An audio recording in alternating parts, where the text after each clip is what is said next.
Purchase consideration. ये purchase consideration क्या है, जरा ध्यान से सुनिएगा। आप लोग चले गए होली का सामान खरीदने, रंग खरीदा, कपड़ा खरीदा, पिचकारी खरीदी, ये सारी चीजें खरीदी। अब इसको खरीदने के बाद दुकानदार को उठा के पैसा दे दे रहे, इसे क्या कहते हैं, परचेज कंसिडरेशन। कंसिडरेशन लॉ में पढ़ा होगा, समथिंग प्रो क्यू प्रो, कुछ के बदले कुछ, समथिंग रिटर्न। जब कोई सामान खरीदेंगे तो उसके बदले पे तो करना ही पड़ेगा। आइए जरा देखें पीसी क्या है। तो पीसी हम बात, जब भी पीसी आएगा परचेज कंसिडरेशन, यानी कोई सामान खरीद रहे हैं और उस सामान के बदले जो पैसा पे कर रहे हैं उसे कहेंगे पीसी। आइए जरा देखिए पीसी कहाँ की बात हो रही है, परचेज कंसिडरेशन कहाँ की बात हो रही है, तो गौर से सुनिएगा।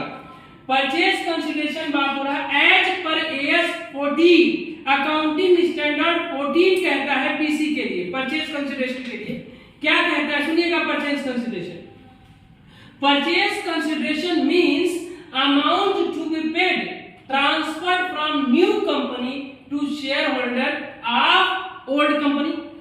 This consideration can be in form कैसा से, जब नई कंपनी पुरानी कंपनी को परचेज करने के बदले जो पैसा पे करती है उसे क्या कहते हैं हम, परचेज कंसिडरेशन।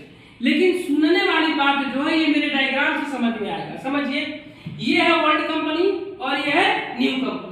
ओल्ड कंपनी का सारा कुछ नया कंपनी खरीद ले रहा है। क्या खरीद ले रहा है, इनकी लायबिलिटी भी ले लिया, इनका एसेट भी ले लिया, इनका जमीन भी ले लिया, इनकी बिल्डिंग भी ले लिया, इनका फर्नीचर भी ले लिया, इनका कैश भी ले लिया, इनकी सारी बिजनेस खरीद लिया न्यू कंपनी।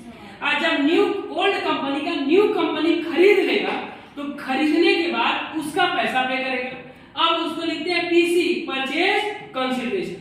तो जो पीसी पेमेंट करेगा, पैसा पेमेंट करेगा, करेगा किसको, पॉइंट भी नहीं, करेगा किसको, किसको करेगा, तो नई कंपनी देगा ओल्ड कंपनी को। ओल्ड कंपनी में कितने लोग हैं, बहुत सारे लोग हैं। कौन कौन बताएगा, बोर्ड ऑफ डायरेक्टर है, मैनेजर है, मैनेजिंग डायरेक्टर है, डिवेंचर होल्डर है, शेयर होल्डर है, इन्वेस्टर है। किसको देगा, तो देगा ओल्ड कंपनी के मालिक को। किसको देगा, ओल्ड कंपनी के मालिक को। और ओल्ड कंपनी का मालिक कौन है, आप दुकानदार के दुकान के मालिक को देते हैं पैसा, इसी तरह से ओल्ड कंपनी के मालिक को देने जा रहा है। ओल्ड कंपनी का मालिक है कौन, ध्यान से, ओल्ड कंपनी का मालिक है कौन, ओल्ड कंपनी का मालिक है owner of old company. Old company का जो मालिक है वो कौन है, शेयर होल्डर।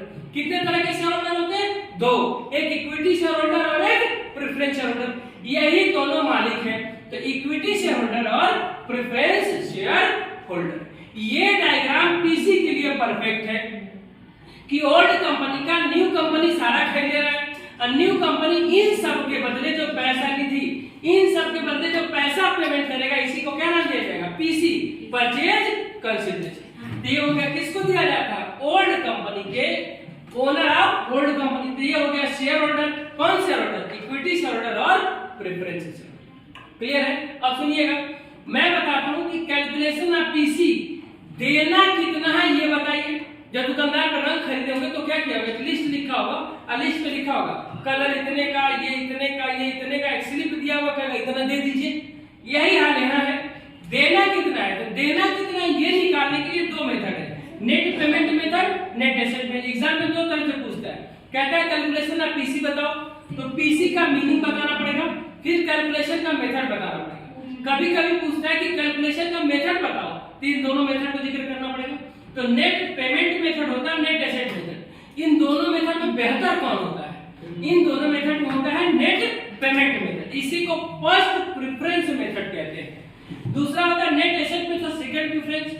जब तक क्वेश्चन में ये ना बोले कि नेट एसेट मेथड लगाओ तब तक हम नहीं लगाते। जब नेट एसेट मेथड लगाने के लिए कहेगा तभी लगाएंगे, क्योंकि बेहतर कौन होता है, नेट पेमेंट मेथड। तो आइए जी अब हम स्टार्ट करें नेट एसेट और नेट पेमेंट मेथड को। तो चलिए नेट